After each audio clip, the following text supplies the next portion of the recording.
Welcome to the Phantom Zone.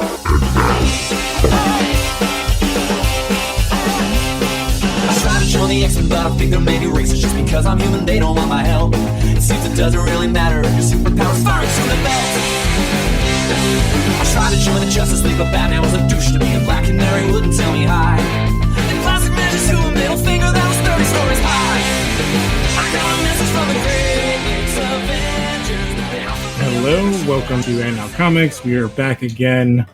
Joining me is John Seiler. I'm a Jellicle cat without a Jellicle name. John Scott. John, how fucking dare you bring that movie into this chat? This is a family-friendly show, you goddamn. I love cats, by the way. That movie is so bad. It's so good. Here's the thing. I feel like that'd be a really fun, midnight. Oh, for sure. That looks like it's the next sort of like The Room or Rocky Horror, something like that. Except that it cost them $150 million to make or something. Yeah, and also it bombed hard. Yeah, it's me. Hey, Rocky Horror bombed hard, and it's made $400 million. Oh, I'd say the same for The Room. It's sweeping just because it's it's cheap. I'll go make fun of a movie while Tommy Wiseau rolls in money. Yeah, but he made Tommy Wiseau made his movie for nothing. He put money into that movie. Cats was like a $90 million movie. Yeah, no, Cats is one of the biggest flops of all time.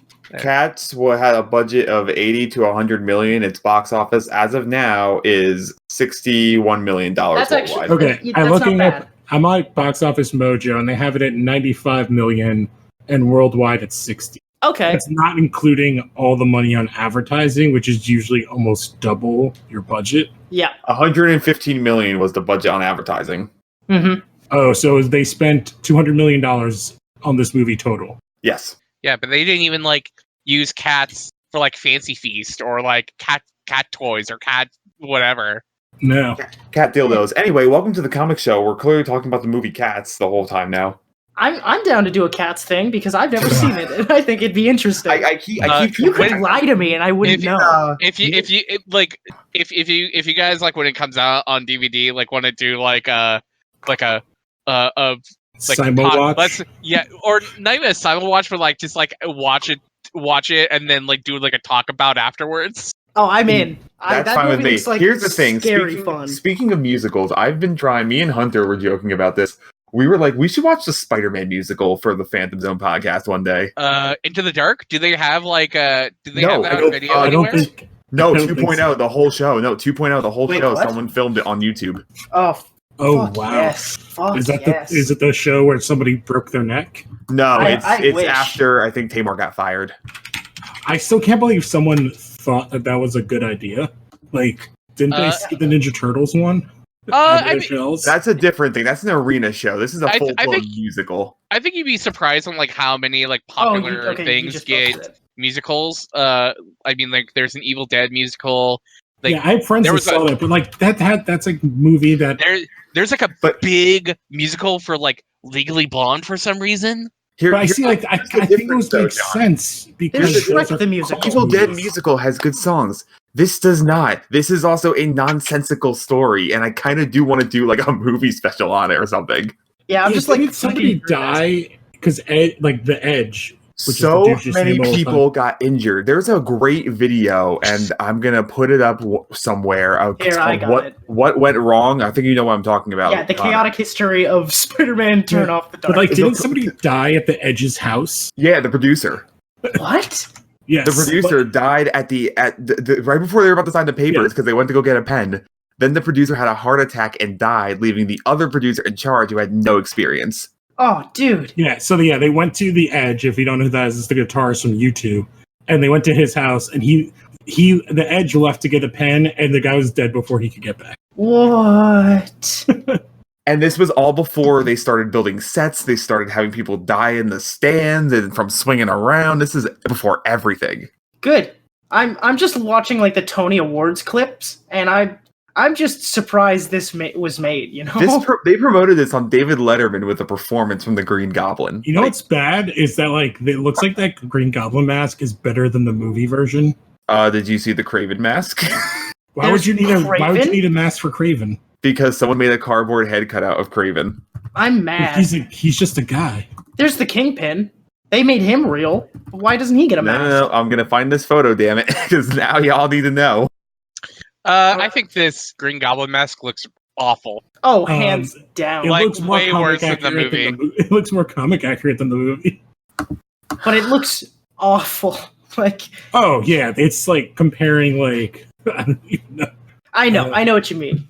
Dog shit to horse shit. It's all shit.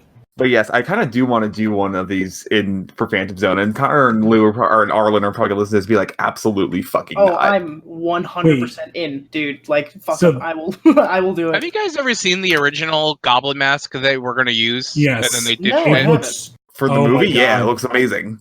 I think they said it was like too expensive or something to like get it to actually work. Oh, wait. wow. You guys You have know- seen The Lighthouse, right? Yes, I love the lighthouse. Okay, so picture that voice in the Green Goblin. That's the kind of Green Goblin I wanted Willem Dafoe to do now. 100. I just want like really mentally disturbed Willem And then Dafoe. Spider-Man fucks a mermaid. Yeah, Just exactly. there's so much cum. Just an unruly amount of cum. Is that the episode title? Yeah, Oh, and just an God. unruly amount of cum. I think Eric's gonna I think- see this and he's gonna be like, I'm so proud of all of you. I think Unruly is my favorite new descriptor. Yes. Yeah, it's so good. We like haven't even gone on track to get off track. We started off on the perfect track.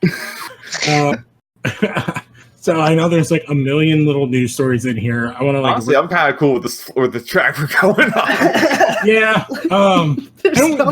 There's not really anything end. really big that came out like over the last 2 weeks news wise. There's a Morbius trailer. There's a couple of comics that got announced. There's like a ton of Marvel books that got announced. Yeah, I'm looking at Yeah. like giant sized stuff like that.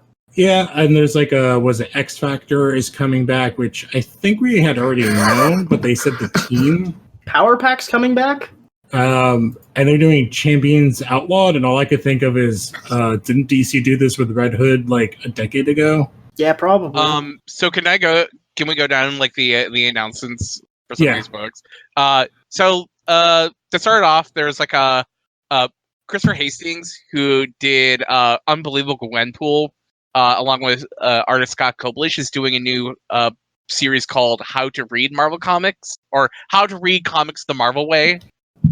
And it's like the breakdown of it kind of seems like it's what if Spider-Man was like the character from Understanding Comics, and he's explaining how comics are made in the Marvel way.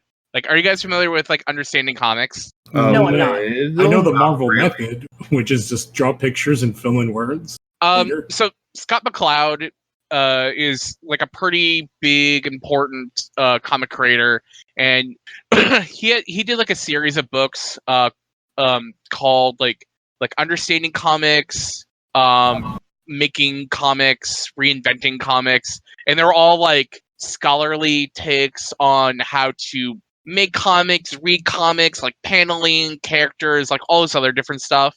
And so basically they're just like, what if we took that, instead of making Scott McCloud the main character, we make Spider-Man the main character, and Spider-Man explaining how paneling works.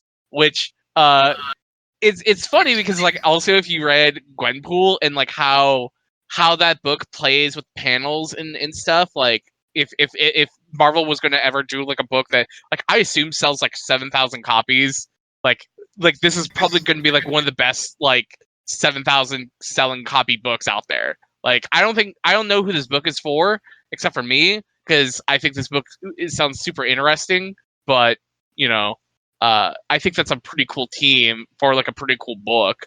It's an interesting idea, but like I guess like I kind of get what they are going for, but like I don't know, is there like a huge wave of Scholarly Marvel readers? yeah. I have no idea. Like, and I would consider myself kind of scholarly, and I would definitely like I'm interested in this, but like I don't know.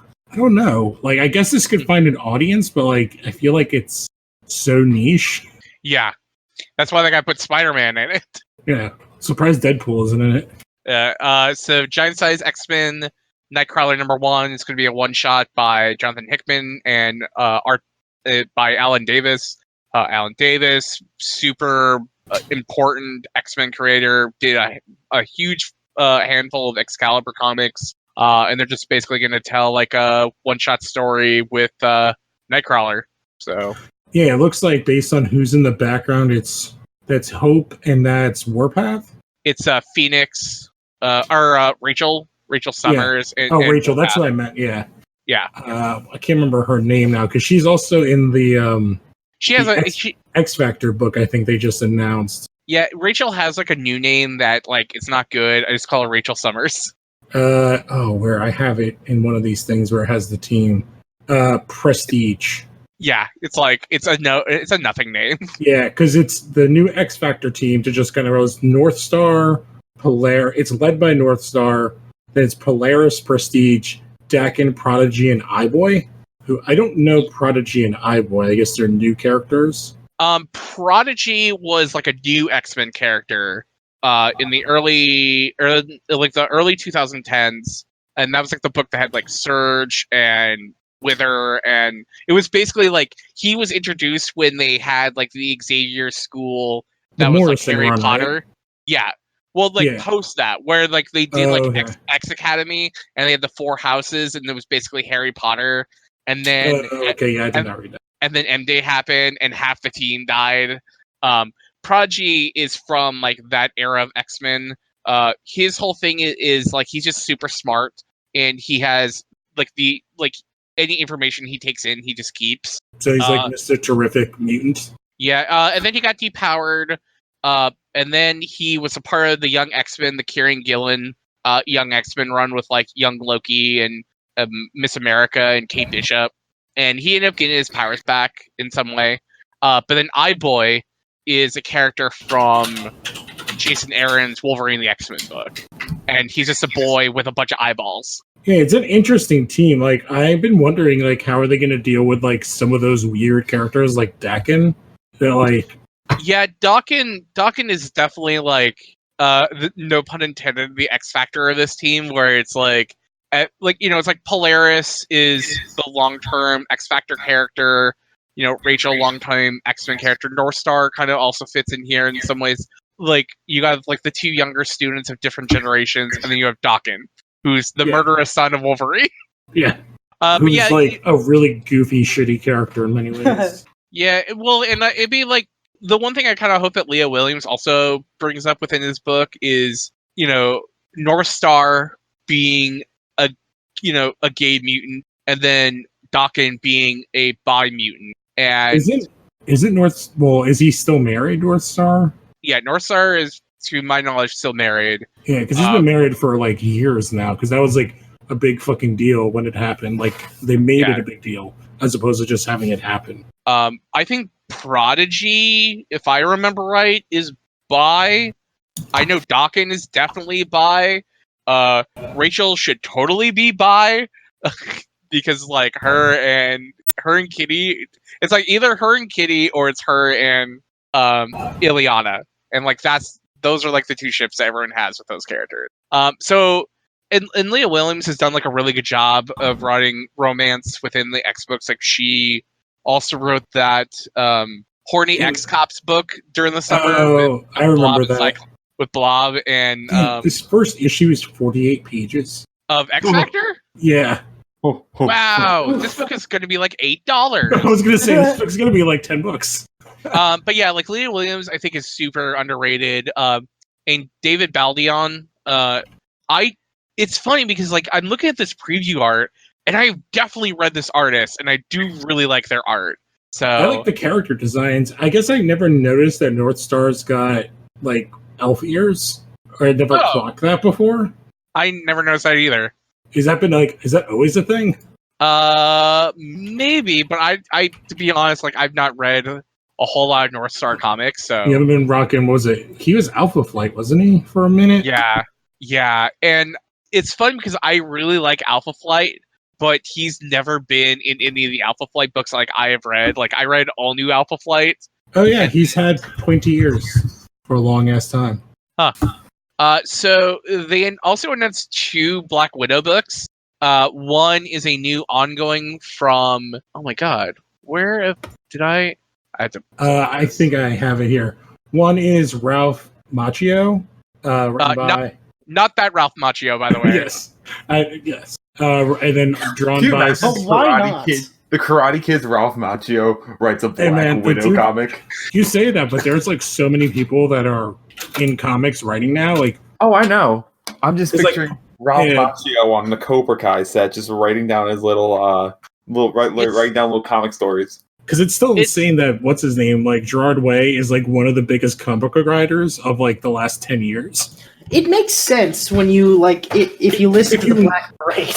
So if you like know about him and like that he like where he grew up and stuff, because it's as weird as it is. Like I can't remember what I think it was like Kevin Smith had him on Fat Man and Batman, and like he used to go to their store like as a kid. Gerard Way. Yeah, like that was his local comic book store. I think the original one. I think between Umbrella Academy, his Young Animal work, like Doom I would, Patrol. yeah, like I would definitely say like he's probably like one of the bigger comics creators of the 2000s because I think he has like such big crossover appeal. Yep.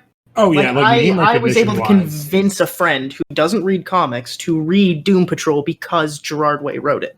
Which is not like the best comic for, I feel like for a new reader. No, Well, and he's he's that written- type of weird, like he's into the Yeah. weird esoteric stuff. So I was like, he's you're gonna enjoy baby this. Grant Morrison in many ways. Yep. Like he took over Didn't he take over X-Men and Doom Patrol for Morrison? Wait, did he write X-Men? Didn't Grant Morrison wrote Morrison? like No, I Yeah, thought you Grant were talking Morrison- about Gerard. didn't Gerard God, write I X-Men think he did. for a bit? No, Gerard Way did not No. write X-Men. the I only thought he- Marvel work Gerard Way has done is he did a one shot where he created Penny Parker. Okay, I Oh, thought he did an shit. X book at one point.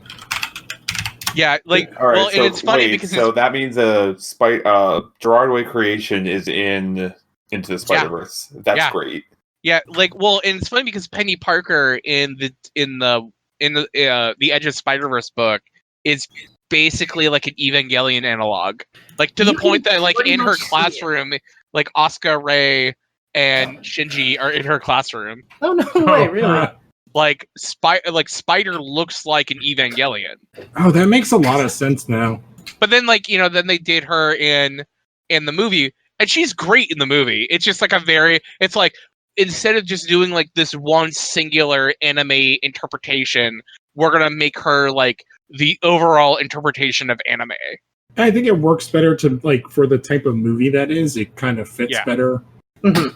Yeah, that's the Oh, one yeah. Black Widow book to go back to it. The Ralph Macchio. It's Black Widow, Widow's Sting, and the other one is Widowmakers. It's like a new ongoing Black Widow book from Kelly Thompson and Elena Casagrande, who has done Oh. work on Catwoman. Yeah, the one I'm seeing, it's the Widowmakers is Devin Grayson and Michelle Bandini, but it's the other. It's not. It's Red Guardian and Yelena Belanova. Oh, okay. Oh, yeah, because I got a movie coming out, and we Yeah, got it's like, literally like- the movie characters. yeah. So we got that's why there's a Taskmaster comic coming out too. Yeah, there's the second Black Widow and Red Guardian book. Yeah. Oh, but yeah, I think the big one is the Kelly Thompson, Elena Casagrande Black Widow. Because I think it's like Kelly Thompson is one of the bigger Marvel writers going right now. She's also currently doing Deadpool, and Elena Casagrande worked on Catwoman, and this is like kind of centered as like it's like if you like Black Widow and you just saw the movie, this is the Black Widow book you buy. Yeah, I guess not this super- ties into the other one because it looks like they had the same characters, but like this is gonna follow Natasha and the other one's gonna follow the other two. Yeah, and it wouldn't surprise me if also Red Widow shows up in this book because that Oh was my like God. because Red Widow was like a character they were kind of like trying to hope would be like A thing. the next like the legacy character for Black Widow. And you were like, oh, like why are they making a legacy character for Black Widow? And then they killed her in the movie. And you're like, oh, that's why they're creating a legacy character for Black Widow. Yeah, but she does already kind of have one in the Yelena character. Yeah, which is funny because Yelena is a bad guy. Yeah, I think they change her. Which, by the way, like that is not a spoiler for Black Widow. Like, I hope it's not, but in the comics, she's a part of the dark the Dark Thunderbolts at one point. Yeah, she's a part of the Dark Thunderbolts and the Dark Avengers, isn't she? She's a part of the Thunderbolts. She might have been part of the Avengers for like a hot minute, but like not. I just remember the panel where Lang is hiding his Ant-Man in her cleavage, and she gets pissed and she didn't know he was there, and like picks him up and like throws him. Lang? That sounds like an Eric O'Grady thing. I can't remember which one it was. Which one was in the Thunderbolts? Eric O'Grady, the irredeemable Ant-Man. Like, deciphering their costumes and how many people have been Ant-Man and Giant Man is insane. Mm-hmm. But yeah, there was also 2 new miniseries that will be spanning out of Outlawed, which is going to be a mini event that Marvel's doing where, what is it? They don't want teen superheroes to be teen superheroes anymore, so the kids are rebelling. Yeah, it looks like it's Power Pack and New Warriors, right? Yeah, and the Power Pack book is going to be written by Ryan North, so that book's going to be like super good. Ryan North is the writer for Squirrel Girl and Dinosaur Comics, so it's like if anyone's gonna it's like that guy's been hitting it out of the park for like kind of everything he writes. And Power Pack has always been kind of like a really fun idea that gets like a one shot here, a miniseries there, cameo and Runaways there. So I think Ryan North will have like a lot of fun with that.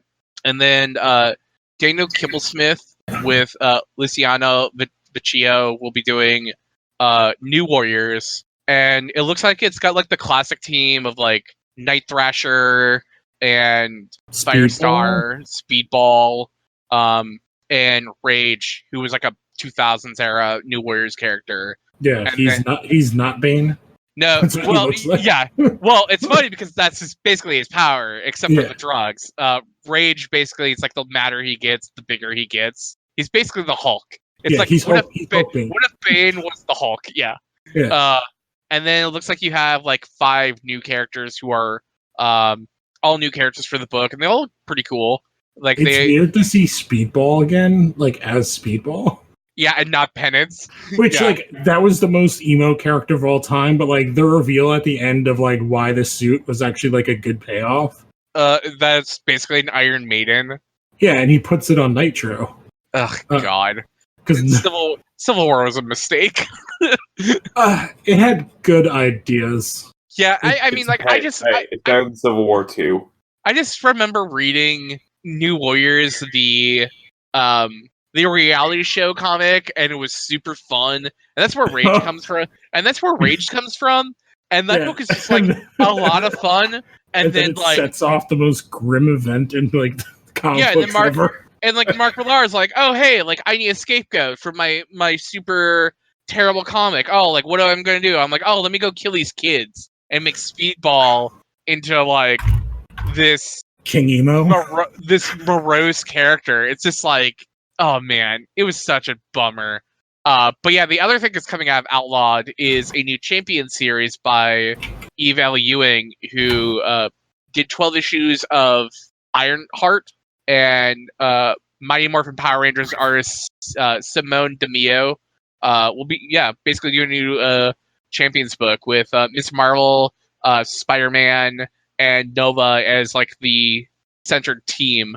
And then I assume it's like the other cover has like the Power Pack on it. It wouldn't surprise me if Vision shows up at some point. And I mean, like, I think the teen books are always like really good at Marvel. And it's like really nice to see a lot of them like interacting with one another. And it's like, unless they're like show up in a series, I feel like a lot of them just are set up on a shelf. So I think Champions is like really nice. I'm still like kind of waiting at bated breath for a new Young Avengers series, but a new Champions could be really fun. And like Eve L. Ewing was doing like a pretty good job from what I heard on Ironheart. Yeah, I don't know. I'm just like I'm still having trouble jumping into the rest of Marvel outside of X-Men yet. Yeah, because there's just also there's just like a lot of X-Men. So There's a lot. There's like 7 books or something like that now, and there's more coming. well, and then like also some of those books are ending. So from what I it know, sounds like, Fallen Angels is ending.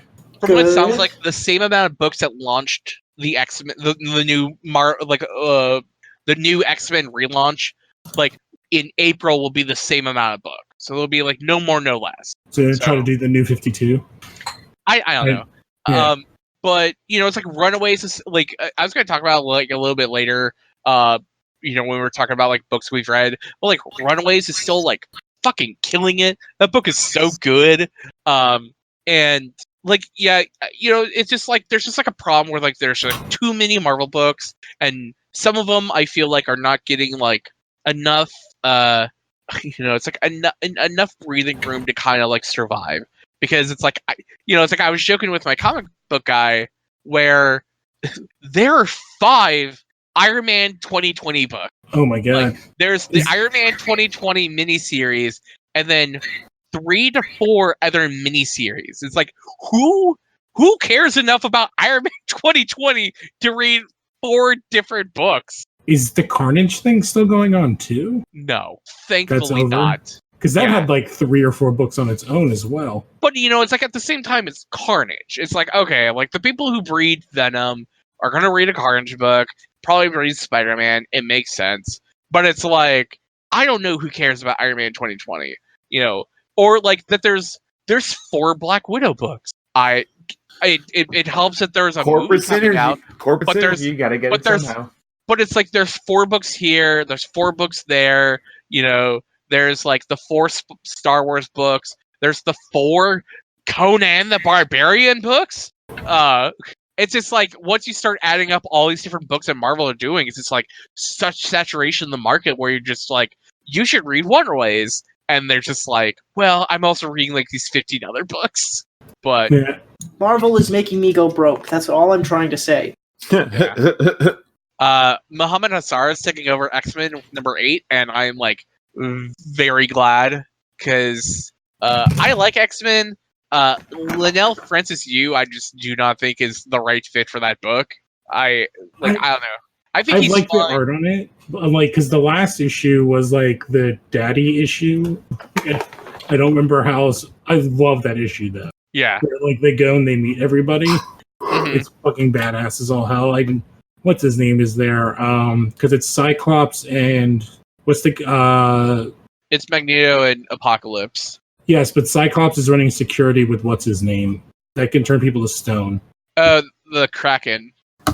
Is that okay? Yeah, and like I just love like their kind of snipping back and forth at each other. Mm-hmm. But I don't know. I like the art in that book. I hope it's not like I don't know. I like his face, I like the way he draws faces. Yeah, like Linnell Francis Yu is like not bad because like he also did the art for Secret Invasion. He did like the first arc of Ta-Nehisi Coates' Captain America. I feel like it's like he does like a lot of first arc work, and then he just immediately like dips out. It seems like a lot of his stuff at some points is like very time. Like it would be like take a lot of time to draw because there's a lot of looks like a lot of pencil. Like some of the panels are like a lot is going on in them.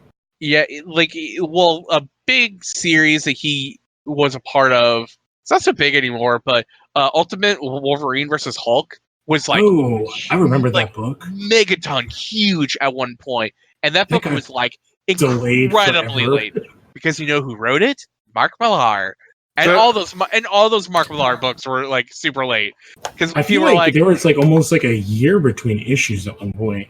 There was a year between Ultimates issues. Why is he still making books? Because he's got to get those like fat stack Netflix money. Yeah, fair. Like honestly, like I think that's like the only reason he makes comics anymore. It's like he's like an idea factory now for TV shows. Yeah.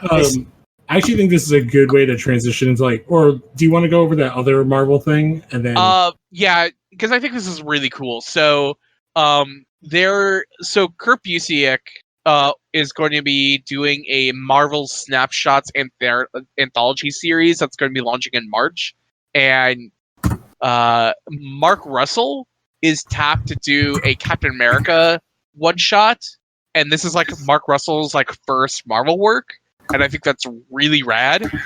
And I'm like Mark kinda, Russell, like, based on like what it says that it's about, it didn't sell me as much as the Cyclops one. Actually, sold me way harder. so the Cyclops one is written by Jay Edidin, who is the co-host of Jay and Miles Explain the X-Men, which is like a podcast like I have like Whoa! I just started before. listening to that. What? Yeah. So Jay, who's like a huge Cyclops fan, is writing a Cyclops-focused X-Men story for Marvel Comics, and I think that's like kind of dope. yeah, it's That's like rad. great. And I think like also like not to undersell like the Captain America thing, but it's like Mark Russell, the writer of Prez, the writer of the Flintstones, writing Captain America, like I'm just gonna give you my money. Hmm. And his story's gonna focus on the Mad Bomb. Like, yeah, that's gonna be rad. Because like the Mad Bomb is like an old Captain America story thing. I don't even know what it is. Never even heard of it. It's a bomb, Cool. I figured. and it's the Mad Bomb.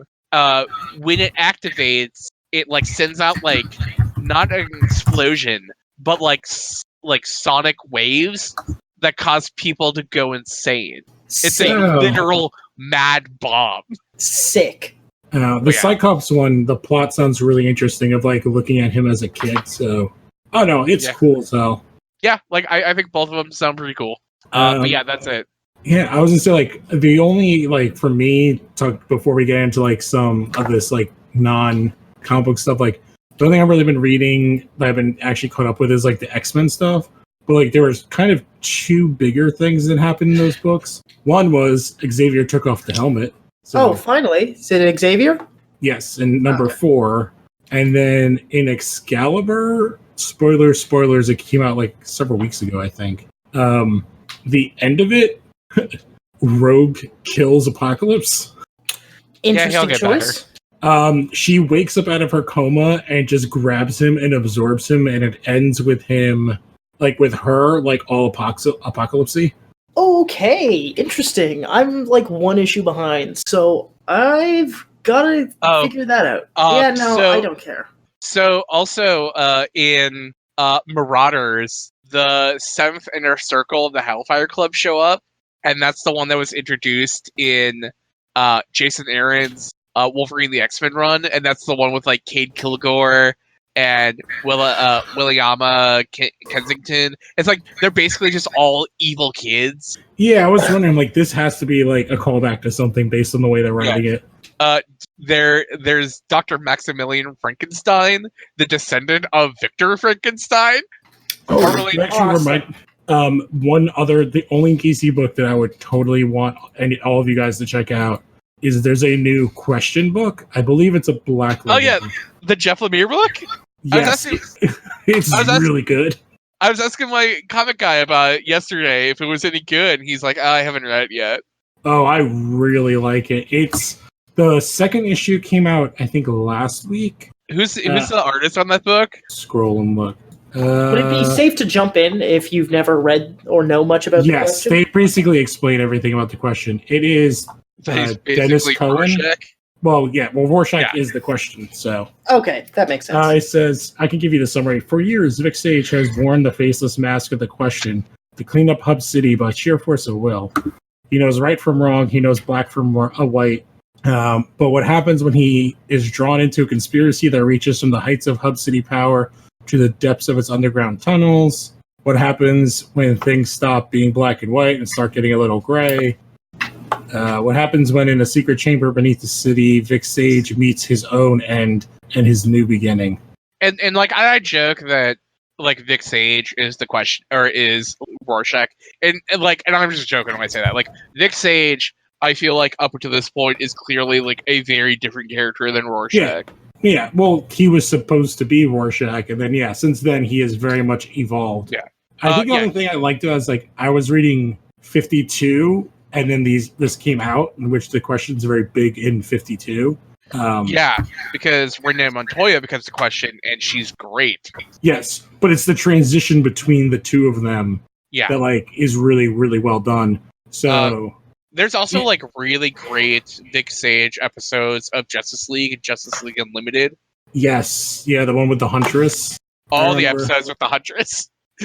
like the Huntress and Nick Sage is like one of those ships like I never like really ever thought about, and it just like kind of works. Yeah, I'm trying to think of like how to describe this book. It's a little the Return of Bruce Wayne kind of thing.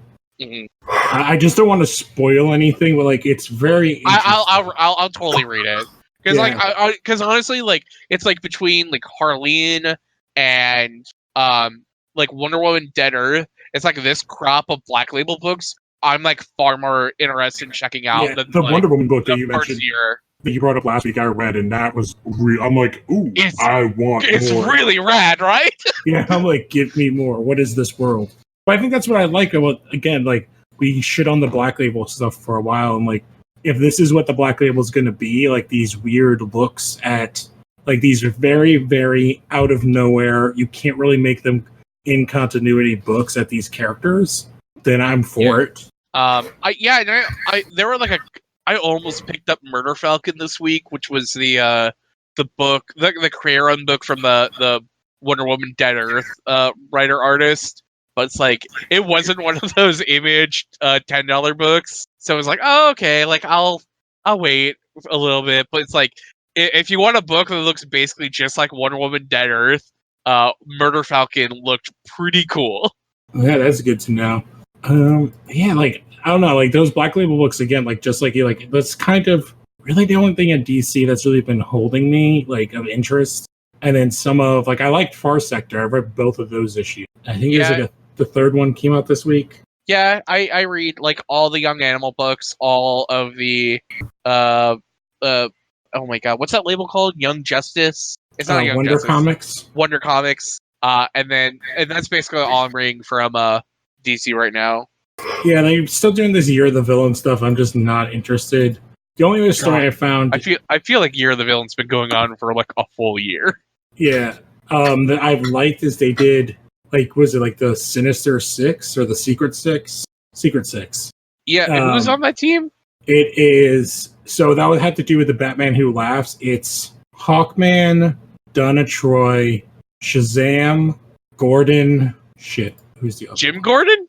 Yes. What? Why are all these good guys on the Secret Six? Because they were infected by the Batman Who Laughs like serum. Ah, shit. What's the other ones? I'm like trying to remember the fuck is on this thing. Oh man, who's the other ones? Because they're doing like one-off books of each and how they get infected. And the Donna Troy one was like really interesting. Actually, I have not read the Jim Gordon one or the Hawkman one. The Shazam one was interesting too. Because like I can't remember, they're calling, she's like Deathbird is Donna Troy's character now. Yeah. No.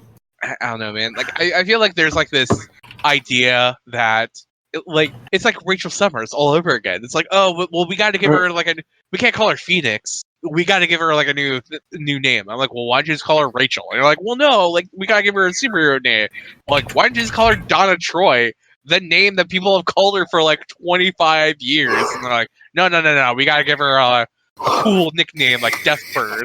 She looks like Warpath. I'm trying to find like a picture of this team.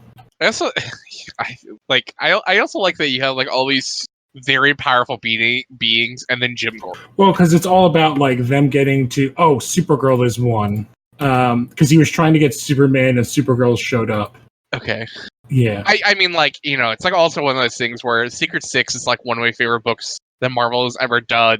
So when I heard that DC was bringing back the Secret Six, I was like, oh, cool. And then like, oh, it's going to be helmed by the Batman Who Laughs. I'm like, yeah, no thanks. Who has a new skin in Mortal Kombat 11? Oh, it's Blue Beetle's the other one. Oh no. Which one? Jaime. Yeah, Yeah, well, he ain't doing nothing. Yeah, that's like the whole point of his like standalone book is that like he's not doing anything. It's like why? Oh, here, this is all of them. So, Blue Beetle infected basically just looks like his armor looks just like the Batman Who Laughs. Yeah, they all have like a pretty different much. thing. Do they all just look like different versions of the Batman Who Laughs? Kind of, yeah. They're all well, Like it would be like really cool if they were like, okay, like we're gonna design like the Batman Who Laughs version of Blue Beetle, and then like make him like a different looking Beetle. well, like Oh yeah, I think Donna Troy does look like Warpath. yeah, I'm not joking. She looks like Warpath. There's like another image where like She looks really cool. yeah, because like in her book, she's hunting the Titan, like and picking them Oh, off this one is by the Zoe one. Quinn book. Yeah, I kind of thought about checking this out, but like at the same time, I was like, I don't really care about the Batman Who Laughs. I've read The Batman Who Laughs, and I read the whole thing, and I thought it was. And I'll be completely fair. Like I also need to read Metal, and if I read Metal, I probably would like it more. Metal is stupid fun. Here's like Yeah. a different look at them, and you can see Gordon in the back there. Oh, he's His wearing like a mask? black mask. Yeah. That's cool. That is pretty cool, actually. Yeah, basically the idea is like they got everybody to like fuck with the Justice League and specifically to screw with Batman in particular. So it's like, you know, it's not Wonder Woman, it's like her other person, and it's like it's all like 4 young kids, and they're all like super powerful, and then Gordon is like Batman's best friend. So here's another image of his mask. I actually really like the Gordon thing. I think that's played the best in it. But it's definitely more interesting than like the Year of the Villain stuff, like what they're doing here. Mm-hmm. I also didn't know that Don Troy was back. Now that I think about it.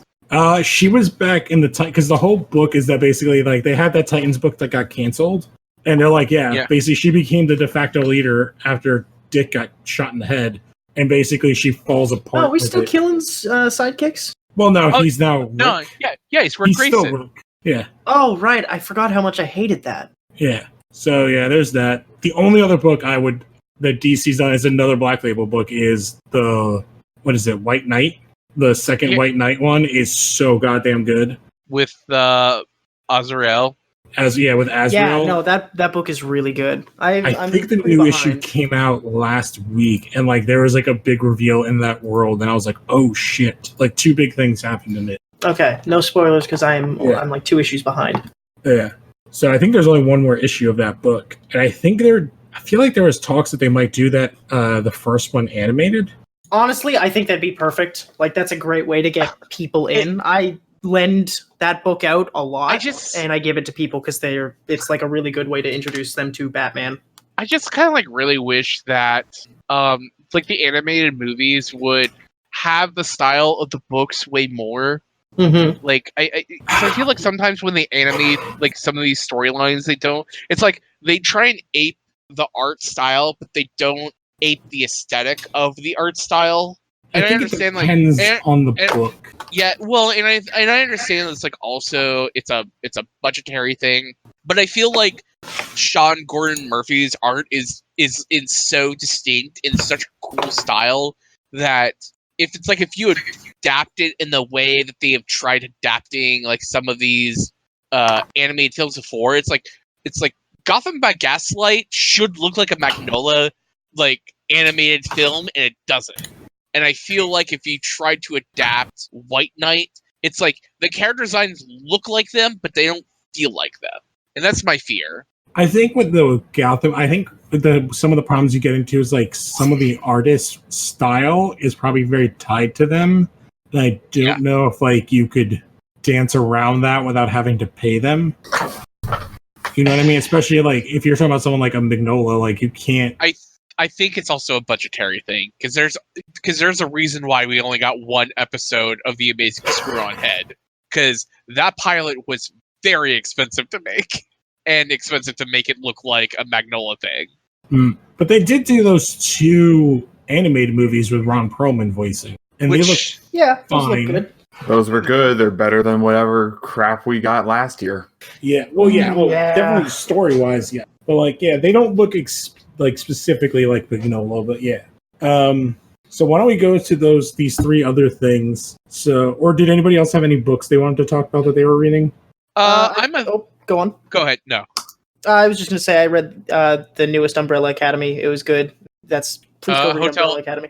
Hotel Oblivion. Yeah, just finished that, and it was very good. I didn't reread it because I was also reading it month by month. Oh, okay, yeah. And I know I definitely missed out on some stuff. Yeah, that was the thing with these books, or like the entire series, is I spent a lot of time just going back to see if I missed something in the previous panels, and in this one, yeah, you miss a lot. Yeah. So I'm about a third of the way through the current, or not current, the One Piece arc of Punk Hazard. And so Shonen Jump has a comic app like Marvel and DC and everyone else has right now. But Shonen Jump's app is only $2 or $3 a month. Oh, that's awesome. And you basically can read Bleach and Naruto and One Piece, everything that's considered Shonen Jump is in it.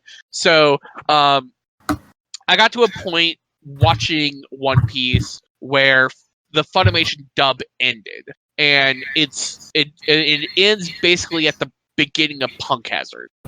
Punk Hazard is if you're reading it by volumes, is 66 through 70. If you're reading the manga chapters, is 654 through 699. So it's 46 chapters. It's after the Fisherman Island arc. It basically, the crew ends up onto this island named Punk Hazard, and half of the island is covered in flames, and the other half of the island is covered in ice. And it's because of this big massive battle between these two other characters before, and it was and it's really cool.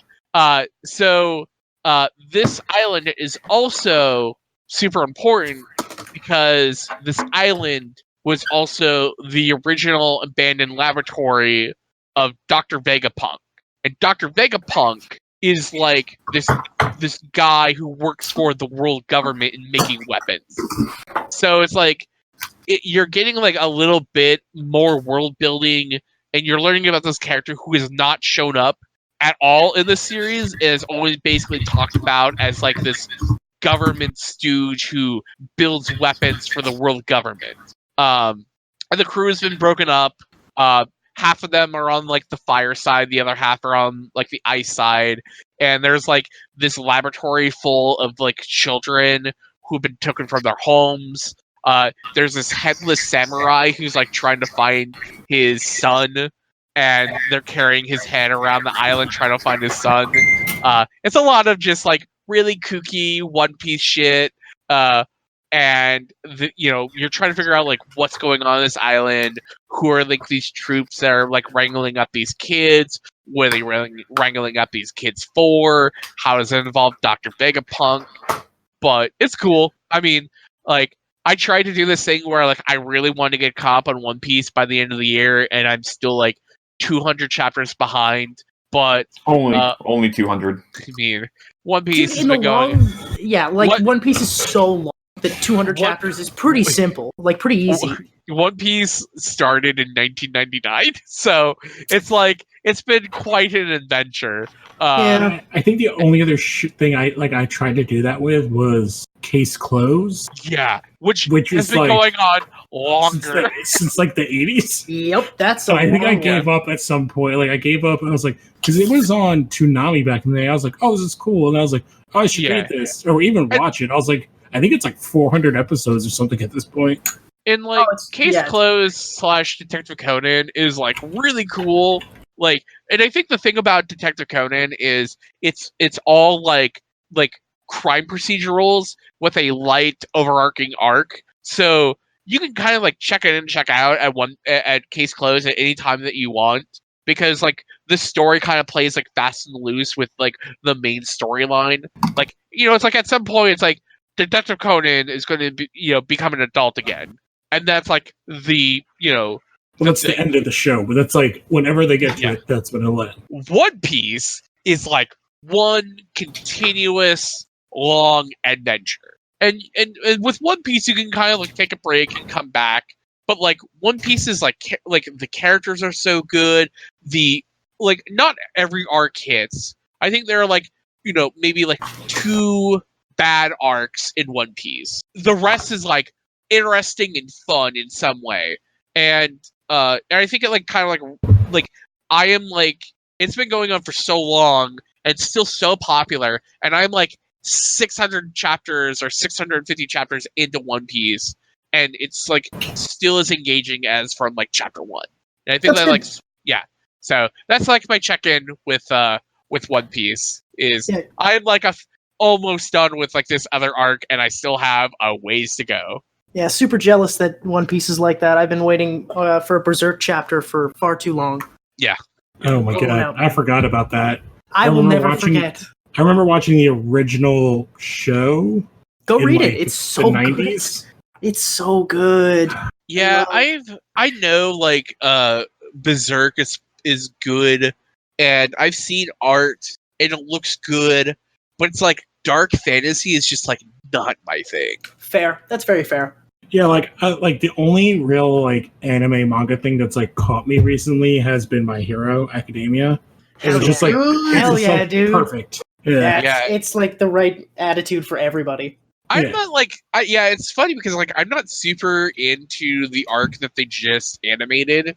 Really? But they kind of rushed the end a little bit in the anime. 100%. I didn't like. I just caught up with it like last night, and I thought there was going to be like 2 more episodes. It's funny because like I really like the kids at the school, and it's like this arc has just been like here are like these 3 other heroes, and I don't really like Vermilion or whatever. Yeah, like I don't kind of like him or his friend. Like the new heroes they introduced, like the fat guy. I don't think he's great. The fat guy's been there for a while. Fat Gum's awesome. He's been there for a while too. The point of introducing the big 3 was to like the reveal about that if it wasn't for running into Midoriya, the kid, it would have been Vermilion. Yeah, sure, but it's like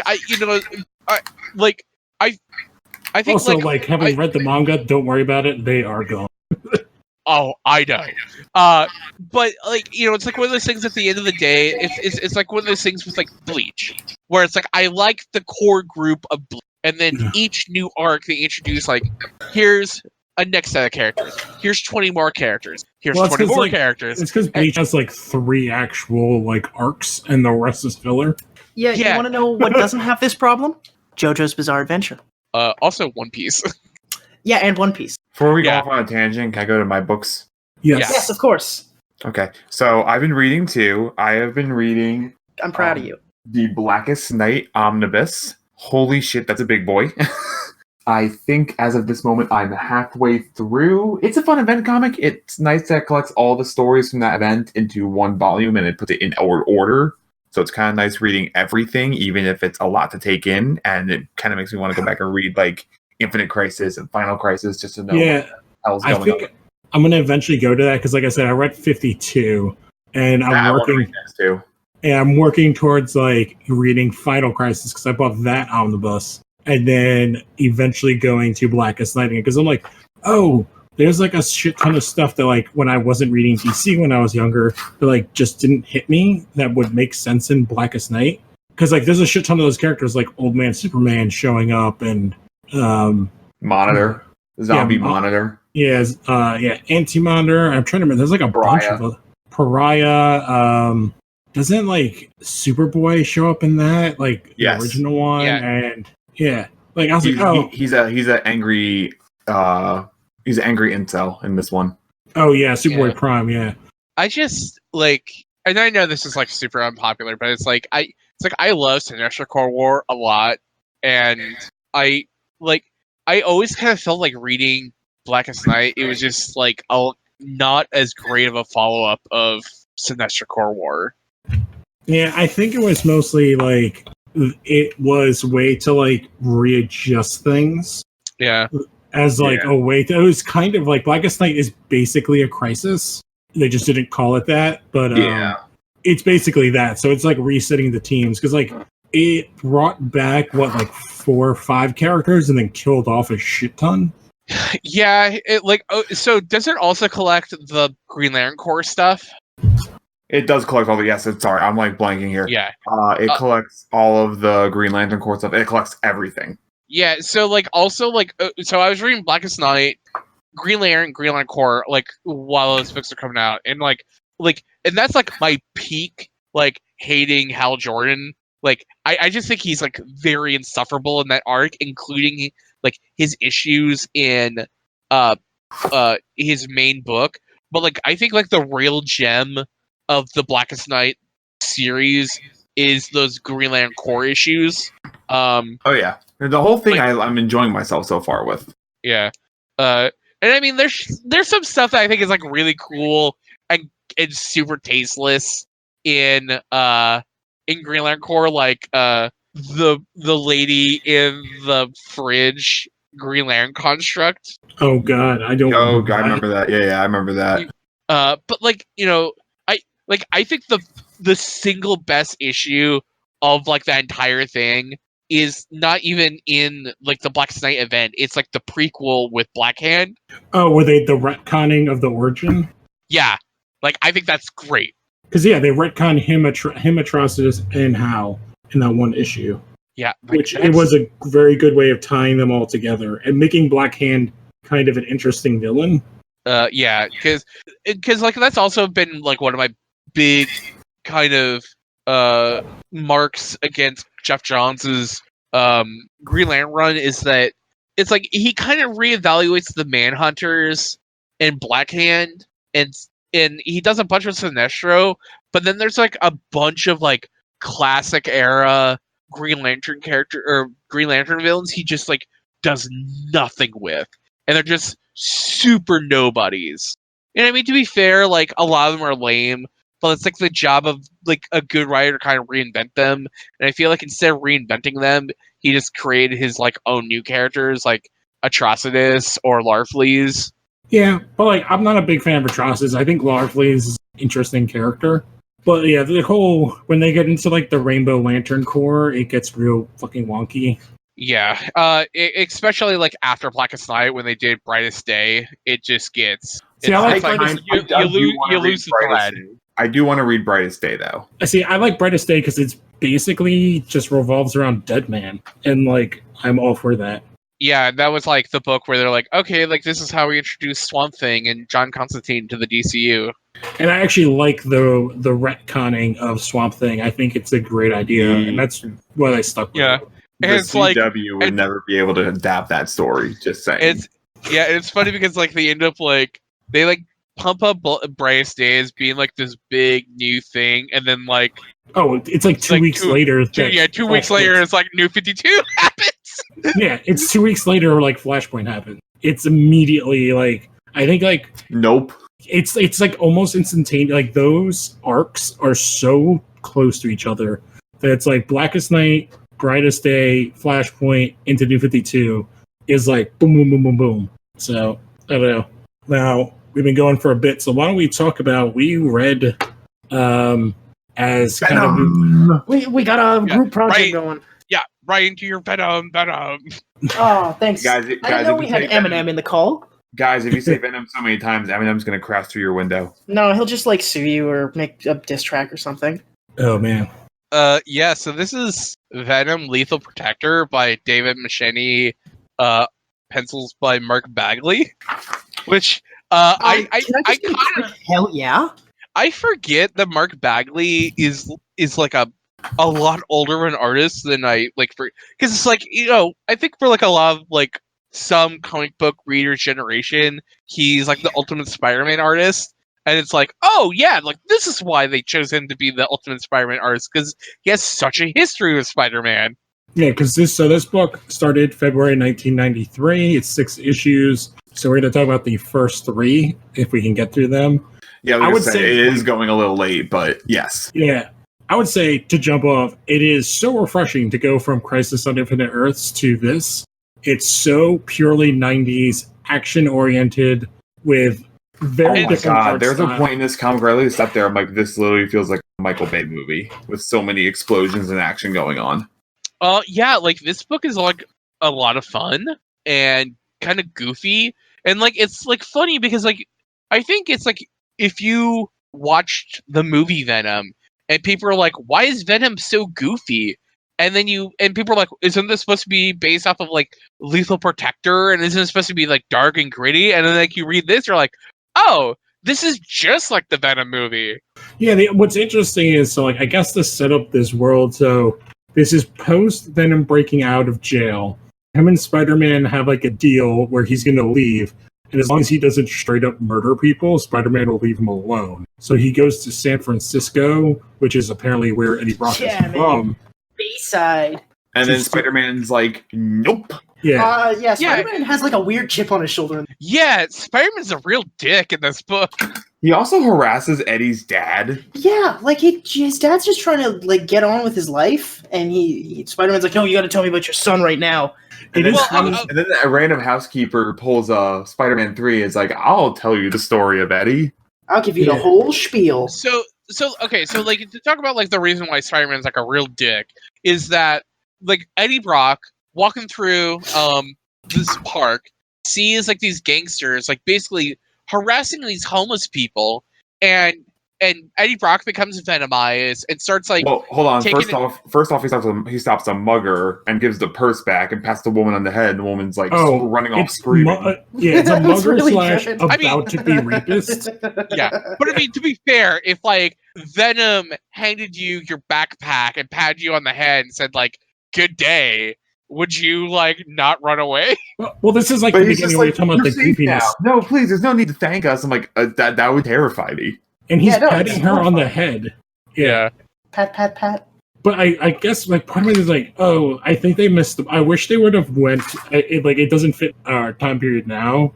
But I would have loved if they gave what's his name like this hat, like this crop top tank top and a blonde mullet that Eddie Brock is rocking in this, and what appears to be it is a mix between a mullet and a crew cut. And like a military kind of. It's a military crew cut on top, and then straight up mullet on the butt, like the back. But the crop top tank top is awesome. But yeah, they also do. I like that. Like they give it's like 2 pages of basically all of the backstory of Eddie, Venom, Peter, and the symbiote kind of thing. It's that very Stan Lee thing. Like everyone's comic is their first comic, so like the first issue really gives you all that backstory, and then we get you said. I mean, it was very helpful for me because I didn't know that Eddie was in prison and that they have this deal, and that's why Venom is in San Francisco. Yeah, and then Spider-Man gives this really long-winded recap. I got the black suit. The black suit was evil, and then Eddie Brock got it, and we fought. The end. Anyway.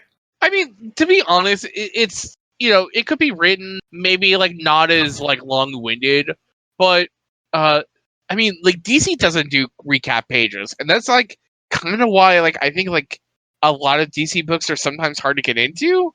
Well, that's again, it's like that was like the Stan Lee thing of it, like they just give you like read this book to go like the little things in them to go catch up. But like I really dug that because it gave you like everything of like where they are, and also the art in this book, like it's goofy at times, but when they like the one panel where it's Spider-Man and Venom, where Venom's like holding his shirt in his hand, I was like, God damn, that looks good. Like, I love how this Spider-Man and Venom look. Yeah, it's peak 90s, dude. Yeah, but yeah, so I think this book is good, and it's like I'm a little lost on the stuff with Eddie Brock's father, and I'm still kind of like waiting for that shoe to drop for the reason for him to fit into this story. As opposed to the giant mech robots that show up out of nowhere. Well, and it's funny because, like, okay, so, like, that guy, his son dies. Oh, no, that's the second group. The first group of mech robots, which is the ones that are trying to get the homeless people out of there. Okay, so are they not the same? They're 2 separate groups. Oh, my God. There's like too many evil businessmen in this book. Yes. So there's one evil businessman who's trying to do something to the park, and then he has people in mech, like giant, like Gundam size, not like mini Gundam size, like mech suits. They're like Zaku's. Yes, that's exactly. I was trying to remember. Yeah, they look like Zaku's, but they're not that. They're like Hulk size, and then they fall through the floor, and they're in like they're in like New the San 1800s. Francisco, like new San Francisco. Because I basically was just like, oh, this is like where New York came from Futurama. Yes, exactly. And then it's revealed, oh, it's not that. Venom beats the shit out of everybody, and they're actually. Like there was an earthquake in the 1800s, and this part survived, and they built over it, and now there's like a secret society of homeless people living down there. Which real ass earthquake. I don't know if it's a fake ass city though. No, it is definitely a fake ass city. Here's the thing. When Venom's attacking the robots, he says his lines like he's saying a sermon. Just stuff like, he was only protecting Hearth and Home. So let your punishment fit the crime. And since your partner made no attempt to prevent that heinous act, let him share the just retribution. I'm like, am I in church or am I reading a Venom comic? That's obviously an Eminem line that was lifted from this comic. Which then we get an actual when he goes like, oh, we're going to decide if we're going to let you stay, and they vote, and they're like, no, and then we get the eye patch preacher. Yes, and just this random weird preacher. Who is more awesome 90s? Eye patch preacher or mustache chops? Oh, it's hard. I don't even know how to say like mustache. I also like how everyone announces Venom's name like exactly like Eminem would. Like literally every time someone says his name, I picture Eminem saying it, and it gets better. Like you're right. Peter meets like the dad, and dad's like, "Fuck off," and then it's funny because like there's like this girl who's like obviously like thankful and pretty into Eddie Brock, but she is a character who I know is definitely not within modern comics, so I'm just like, oh man. I'm just like wondering if she'll become a Venom or if she dies at the end of this book. Well, yeah, and then we're like this is issue 2 now, so like Venom breaks into the what do you call it? The housing, the corporate offices, and he's like, oh, there's like some display here, and they get shot up, and he's beating the shit out of everybody. He jumps out of a window. He's like, is this before or after Spider-Man breaks into Eddie's dad's house and like interrogates him? This is the same book. This is an issue 2. It's before.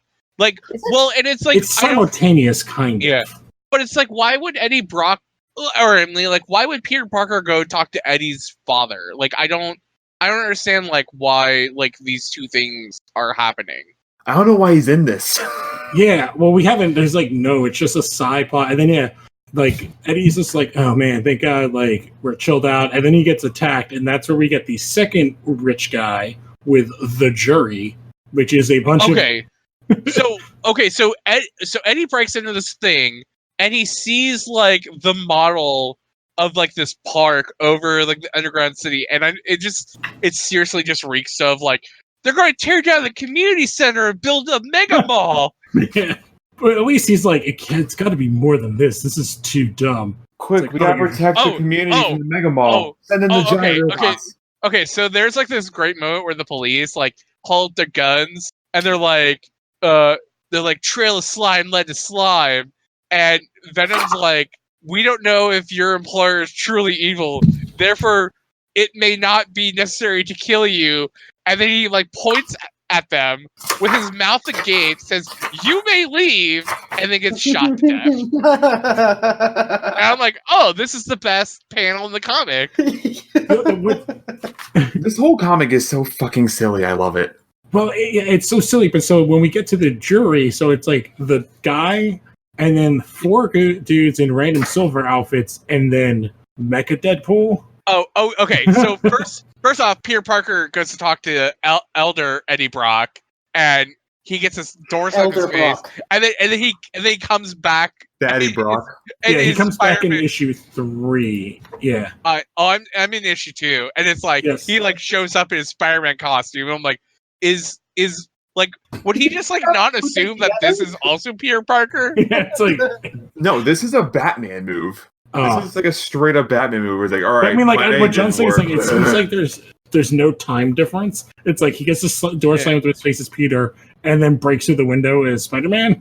Okay, but like, okay, so then at the end of issue 2, we get this big reveal of the jury, which are 4 very same-looking dudes with like different weapons, silver Power Rangers with and then different guns.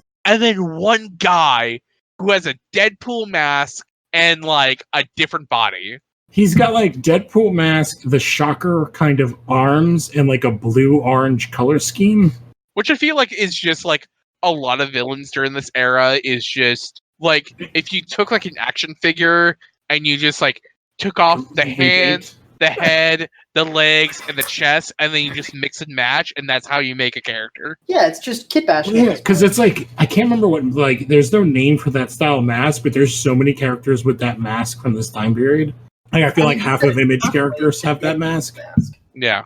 But yeah, the jury. So then issue 3 opens up with who the hell are the jury? And it's their names are the fucking jury. Oh, So, my! yeah. Can we talk about how Jury. Roland Treese is the most 90s sounding villain name I've ever heard?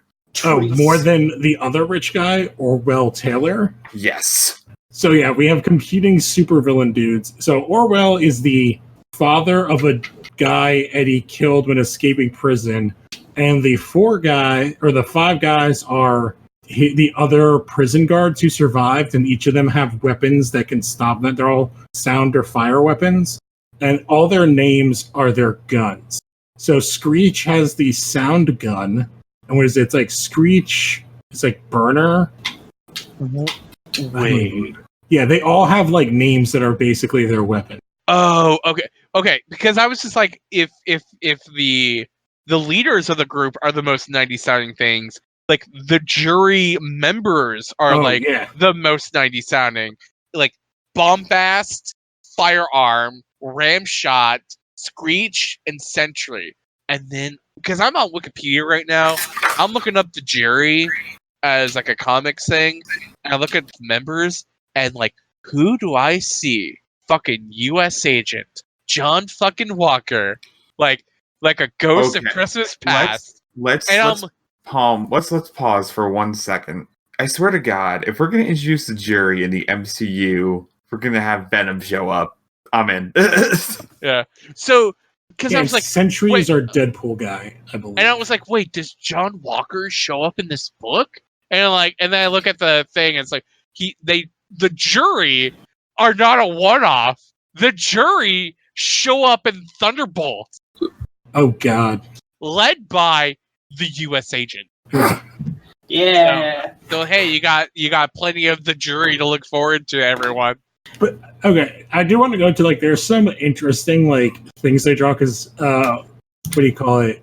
What did I just say? His name is not Deadpool. Sentry punches Venom in the one panel, and his teeth fly out, like his Venom teeth. Yeah. Yeah. And I'm like, wait, that wouldn't happen. He's just goo. Like he's just making pretend goo teeth. Lou, you know what? Fuck you, comics. That's why. Wait, so are you saying okay? So his teeth aren't actual enamel, like they're goo. He's all goo? Like he's a goo alien. So he's just making himself look that way. Because in one of the other pages, I think it's in issue 2, he turns into like a cop uniform. So like he's just goo. So like the teeth and the tongue are just goo. Like just taking a specific form and color. Yeah. There's like another like also like the drool being green is all weird. Like it's like very taken from Aliens. The other thing I like is in like the next page after he gets the teeth punch out, there's an image of the Sentry where he doesn't have his eye slots are open and they drew his eyes. Yes! I was like, what? I also noticed that. I was like, wait. Do the visors and his eyes, do they come down? Because in the next panel, they're down. It's not even a different page. It's the next panel. It's like right below it. Mm-hmm. Oh my God. Like I read that and I looked at it for a good 2 minutes because I was just like, I don't understand this. Which panel was this? I'm gonna screen cap it, but like it's page 13 of issue 3. All right, give me a second. I'm looking right now. Yeah, I'm posting it in the chat. Oh my god! I'm so glad someone else noticed that. I was like, wait, what is going this? on? Why did if you look in the top left one, he has they drew in his eyes, and then the one right below it, his eyes are just like white. Not gonna lie, didn't even notice that. Oh my god! Oh my god! Oh, that's terrifying. I know it. Like, I noticed it immediately. I was like, "What is happening?" Because it's like, oh, I guess we're gonna because all the other guys have Power Ranger style masks, or I love the one panel where it's like, just "Are we gonna be on TV, Dad? Timmy, get back in the car." Yeah, these just random other people who are just there. Yeah, because they're like, "Oh no, he went to the shadow and just disappeared," and then we have drippy Venom. Yeah, where he's oozing or drooling. Yeah, and then we get the backstory from Peter with the maid. That basically Eddie's dad was a shithead, and then he met a chick, and they fell in love, and then she died giving birth, so he's all out of love. He gave Eddie everything he needed, except for the one thing he couldn't: affection. And then wife died, so I'm a dick. Oh, that's why he kills people. He just needs a hug. Yeah. Everything he did, he could not get his father's thing, and then once the hoax thing broke, their relationship was done. It didn't even sound like it started. And then, the other businessman is, not Ra's al Ghul. Not Ra's al Ghul, that's for sure. He has that same look where he's got the evil goatee and the furrowed brow and the kind of gray on the sides. Oh, I looked at him as, either Angry Reed Richards or Angry Iron Man. That's what it looks like. I mean, to be honest, all these, evil businessmen characters are just... I don't know. They're Norman Osborn. Oh, yeah. Well, and the one guy, his, head of security looks like, what's his name from the X-Men? Forge? No, what is it? Gyrick? The evil guy? Peter Henry Gyrick? Yeah, because there's, the head of security has the goofy glasses and the cigarette, and it just reminded me of Gyrick, because he was, a very... The bald guy? No, he's not bald. He's got, red hair. It's, the very last panel of the issue 3, that guy. Okay. Because I think this is goes back to why there's just 3 different evil businessmen at this point. Well, yeah, if you include his dad, yeah. Okay, also, so issue 3, we spent this entire issue where this guy has been trying to kill Venom with this evil mercenary group called the Jury. Oh no, they're not even mercenaries. They're his son's friends. His son's buddy. But then a third of the way, or a fourth of the way, or not fourth, a third of the way through, this guy's hey, instead of me fighting you, do you want to be the head of my security? And then I was that's the other super rich business. And also so this guy is okay. Different guy, not Ra's, different guy. Not Ra's al Ghul is the guy who controls the giant mech suit dudes. Okay, now it's coming together. Because I thought that was the guy who's the head of the jury. And so Venom, because I thought Venom is joining the head of this guy's security team, and then he gets caught into a trap. I'm like, of course you get caught in a trap, my guy. No, it's the problem. It's there's 2 different businessmen. So one business guy is the building the park with the mech suits and the underground people, and then the other business guy is the one with the jury, who has a random guy in a truck just looking for people, who's not in a suit, who just has a gun and a bandolier and a grenade, and takes out Eddie.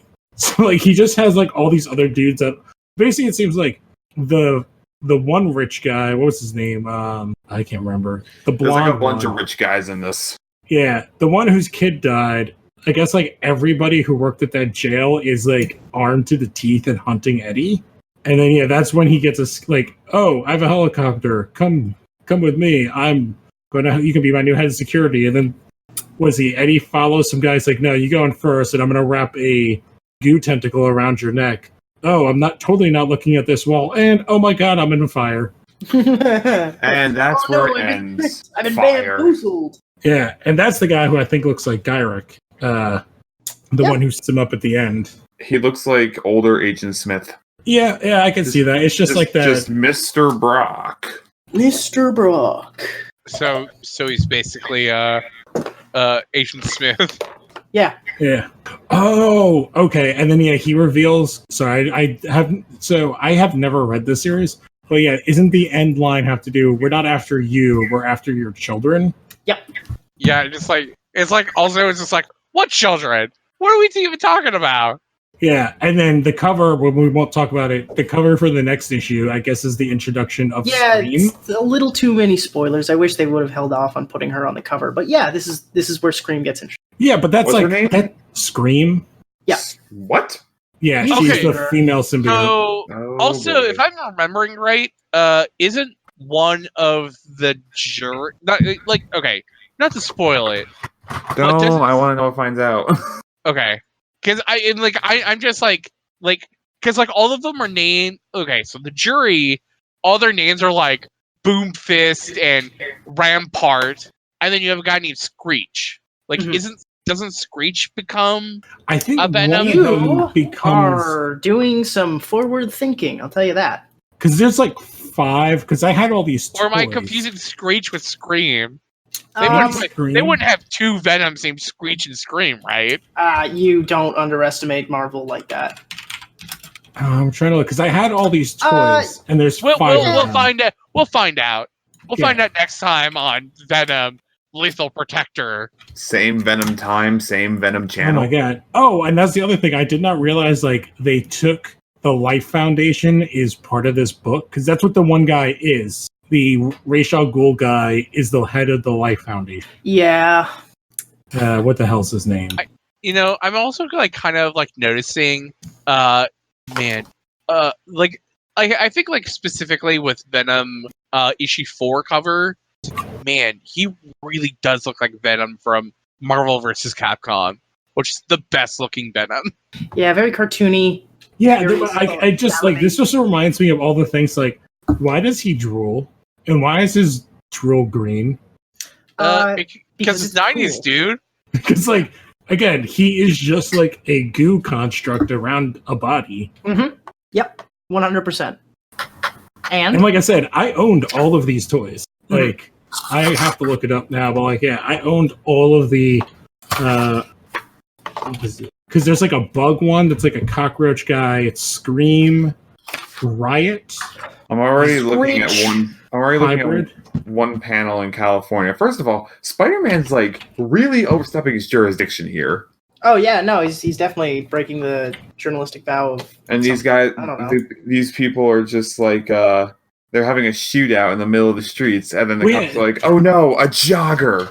Well, that was my thing. It's all right, so the guys who are going after Venom because he murdered their friend are just attacking him on the Golden Gate Bridge. They're flat out are responsible for a shitload of people's deaths. Yep, but you're not going to see them take any sort of repercussions for that.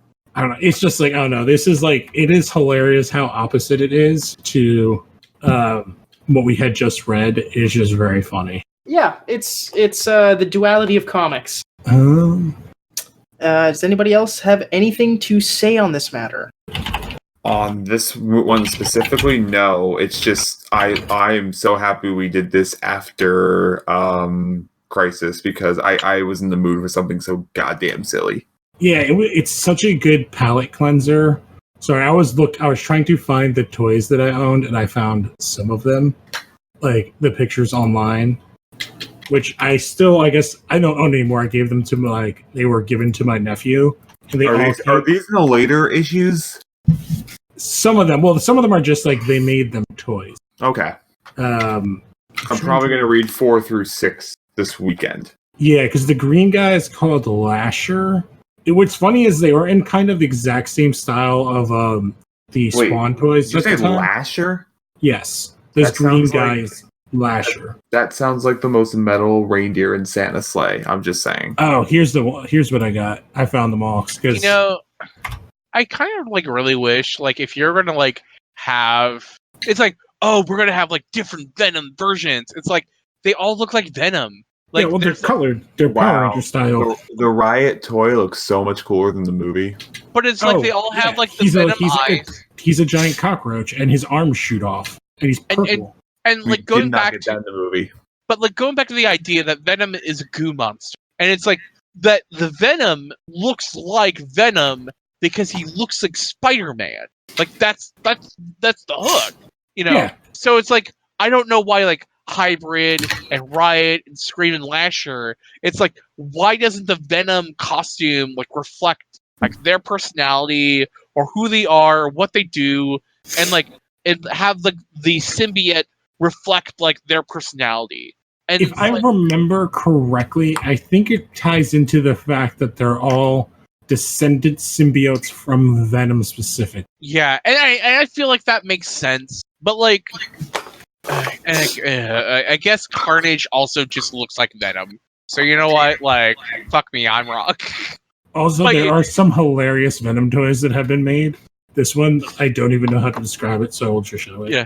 I feel like you could just like make Venom toys in the way that they've made Alien toys, where they're like, here's the Cobra Venom or the Rhinoceros Scorpion. Venom. Oh, you know what? Here's that image that has all that. Yeah, there we go. Perfect. Awesome. Bride of Venom. Oh, Phage. Bride of Venom. Phage. Oh man, I Wait, I'm sorry, Bride? Oh my god. Wait. I remember that his ex-wife gets Venom in a comic book. I don't think it's this one. I would write Bride of Venom in a heartbeat. Marvel, hire us. Venom the symbiote. I promise not to talk about too much cum. Wait, so Venom the That's symbiote. the first issue, Bride. I think that's supposed to be just a symbiote. Just symbiote. This is what. So like at that time, this is what they thought it was. Yeah. So what was the name of the Venom god? Null. Hold on. This ain't Null. This ain't Null. Null retcons Venom the symbiote action figure. Can you imagine the commercials for that? Bow to your new god. It's called the Venom God. And it's just like a planet of seething like ooze. Oh, I like how like all of these toys, like comic book resources has like the top 10 like craziest Spider-Man toys. Half of them are these Venom toys that like I was showing. Like, yeah, I owned all of these because I was that 90s kid. Because this was like, because they turned this into the 2 games, didn't they? Because there's Maximum Carnage and what's the second one? That was like a Sega Genesis Super Nintendo game. Hold on. That's based on this. Shit. I know which one you're talking about. I'm looking it up right now. Here we go. Shit. Oh, separation anxiety? Yes. Oh man, but yeah, like I don't know, like I guess I've never been a Venom. Like I guess at some point I was a Venom fan when I was a little kid in the '90s, and I was like, shit, yeah, this stuff is awesome. Oh, I do remember. Here's one of them in the package. They came with like a little symbiote that was like a gooey thing that you could throw against the wall. Oh, sick! So if you look in that package of Scream, there's like that little yellow container. There's like a goo thing in there that it came with. Okay. These are just repackaged alien toys. You can't convince me. At some point within the next like 1 to 2 years, are we going to get like baby Venom? Like in the way that we have Baby Yoda, it's like baby Venom. Oh, I hope not. No, didn't they do like a little kid sidekick at some point when it was? And it would be like the same like kind of like idea as oh my god, Jarro. I mean currently Jarro Eddie Brock rules. has a son and he's raising him. That's like the thing that's I at the end. I would like a little baby psychopath Venom. Didn't Flash have a little girl sidekick? There's, I mean, like other than Jesse Quick. No, I mean Flash Thompson when he had Venom. Oh yeah, she's great. Yeah. Oh my god, because she was Venom, or oh my god, list it. Oh my god, yeah, she was great. Like I don't think she's shown up since the end of Venom. Oh hey, there's a Wikipedia article for just symbiote characters. How useful. They need it. So many. Because it's been a thing. They've gone back to like how many times have like the symbiotes taken over? That was her. How many times have the symbiotes taken over like all of the heroes and we get different hero forms? Too many times. I mean that's kind of the whole crux of like the Carnage. Yeah, but didn't they do? There was like Venomverse, and then there was like another one at some other point earlier than that. I can't remember. Yeah, I wish I could tell you. Because I think like they did a story and like Deadpool was like the only one it didn't do it to because they couldn't deal with his healing factor. There's a lot of Venoms and a lot of symbiotes. That's just what we can say. That could be a whole other video for its own time, I feel like. Oh, so Andy, who was like Mania, like during like that run, I guess like got beaten up by a bunch of people, and then was overtaken by Lee Price, like who became like the new Mania, and then Cletus Cassidy killed Lee and absorbed Maniac. Oh, that shit sucks. Oh. Yeah, and this is not even including. Didn't they make? Because there's like a couple other one. Toxin is another one. Yeah, Toxin's like a main villain. Or Toxin's the son of Carnage, isn't it? Or the kid of Carnage? Yeah. But I think there's another one that became a hero at some point too. That was like blue. Yeah, I know what you're talking about. I used to have like this Marvel book that showed me all of Spider-Man's villains, and he was in that. I remember reading about that. Oh, this last toy, I had this, and there was a thing on the back you would push, and his tongue would shoot out. But he was also very skinny. Those are just I ruined a desk with a Venom toy because they came with actual like ink at some point. No. Oh my god, what is the name of that? So Toxin was killed by Blackheart. The Ghost Rider character? The son of Mephisto. So the Ghost Rider. Okay.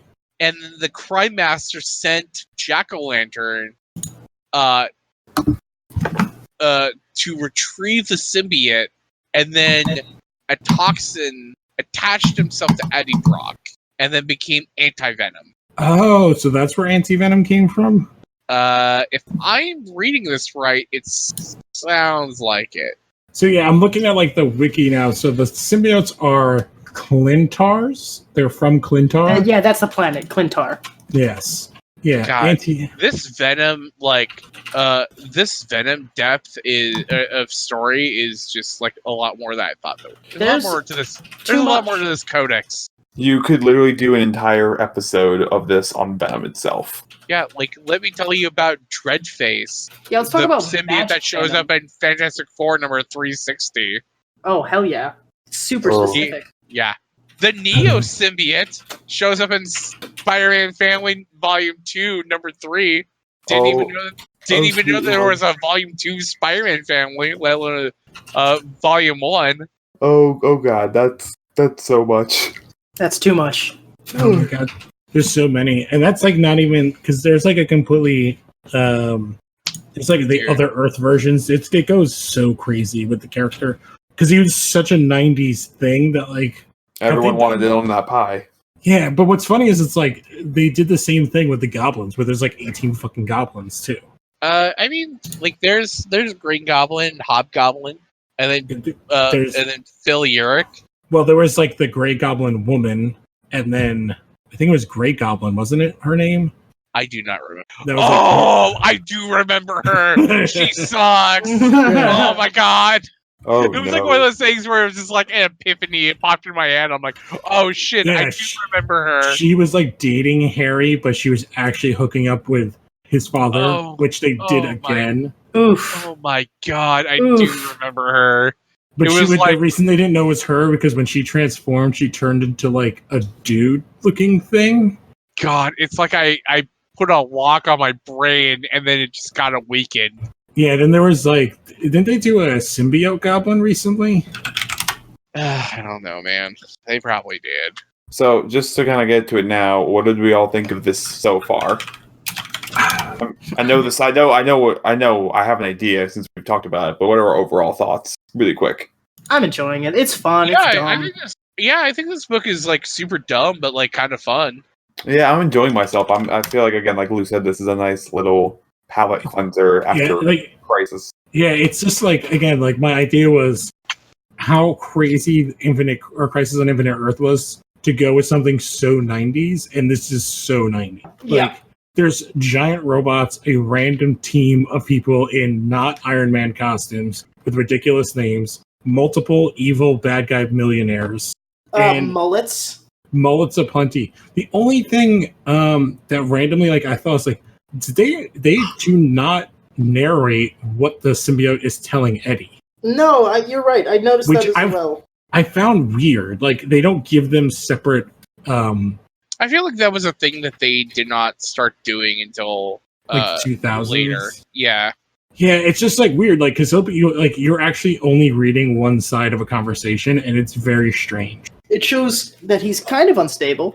Like it shows you from like the street perspective. If you just saw Eddie Brock walking down the street talking to himself, he'd be like, "Yeah, that guy's messed up. Well, I wonder what he's doing." So I think like a really kind of also like fun thing is this comic. So one of the podcasts I really love is War Rocket Ajax. They're currently doing a show for like the last couple of years of the Every Story Ever, where people send in comic book story arcs and they rank on a list from best to worst. Currently, like number 1 is Spider-Man. If This Be My Destiny, which is like the one where he like lifts up the girder when he's trapped underneath it.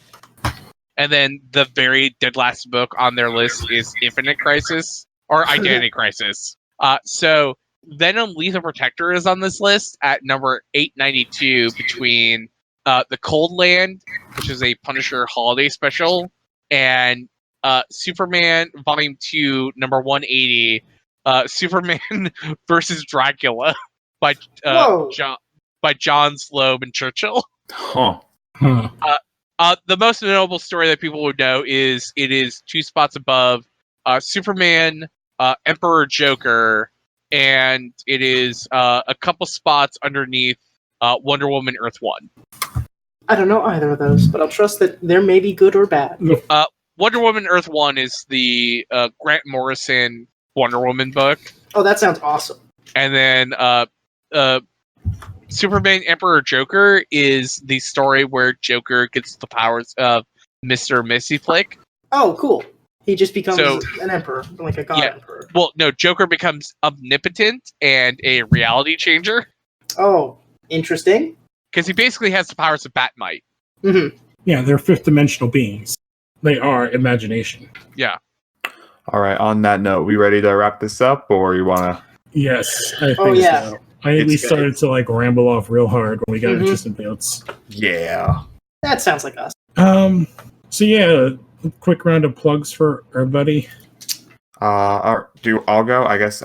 Yes. Again, you can follow me on Twitter, JamesScott193. I know we just recorded, I'm not in it too much, but we did just record in the Phantom Zone the Rage Cast, which is all the stuff from last year that we hated a lot. So it's about an hour and a half about Star Wars? Pretty much, yeah. Yeah, no, that's what mine would be. And then I know we just recorded a really long episode of Crisis, and we didn't even get to cover everything we wanted to cover, so maybe we'll cover that in the future. But yes, please go check that out when it comes out. Connor, do you want to go? Yeah, sure. You can find me on Twitter. I'm at QuestionConnor. You can find me on Instagram. I'm at MaybeConnor. And I do this podcast. I make video games. If you want to support me, go support the evil overlords at EA and get NHL. Yeah, that's pretty simple for me. Siler? You can find me at John, JOHN_FN_Siler, SEILER on Twitter. I also have the same handle on Instagram, where you can see me talk about my work stuff, comics I'm buying. I just bought a bootleg TMNT Hyperstone Heist on vinyl, so I did a post about that on Twitter. So that was pretty fun. Yep, and don't forget to check out the Phantom Zone Facebook group. We're all on there talking and posting about stuff. Yeah, and Smallville Chronicles. And I would say I highly recommend checking out the newest episode of Michael Rosenbaum's podcast, Inside of You, that he just did with Stephen Amell.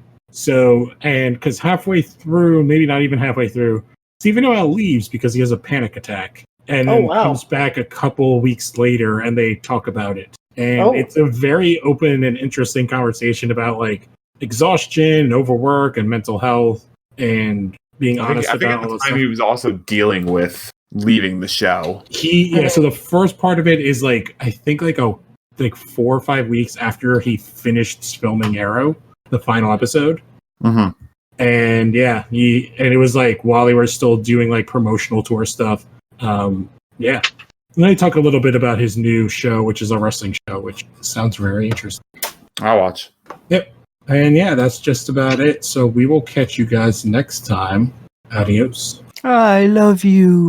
Bye-bye. Remember, because Jellicles are and Jellicles do. Jellicles do and Jellicles would. Jellicles would and Jellicles can. Jellicles can and Jellicles do. Good night, everyone.